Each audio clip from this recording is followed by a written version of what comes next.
and welcome to our video on managing Antera Pivot Grid levels. Antera Pivot Grids typically drill to transactions. We have to work our way through a hierarchy of construction or financial elements. Let's use margin gain erosion to see how this works. Of course, margin gain erosion starts at the job level, and we're going to drill down to the cost code category level and then transactions. So if I take job to date cost and drill, I get to a subgrid. Now the subgrid, you can see the name here, cost to date by cost code, and you can also see in the path here that it's PG cost CC.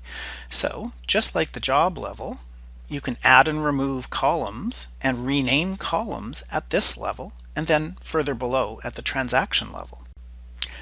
Let's go to grid administration and see how that works. Again, we're going to look at the title or the path.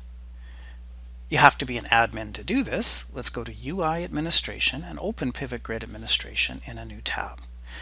Now, because we drilled from margin gain erosion, you may naturally go look at our margin gain erosion grid and notice it doesn't have sublevels in this group because other grids also drill to the cost code level. So we have to find the cost code grid.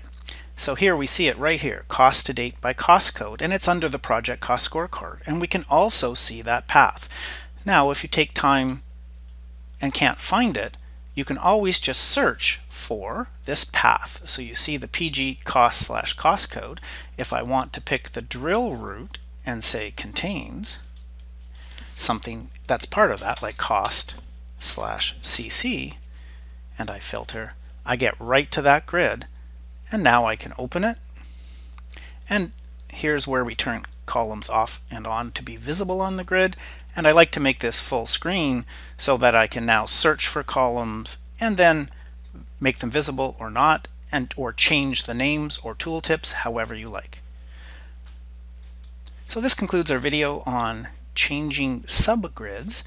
Thank you for your time.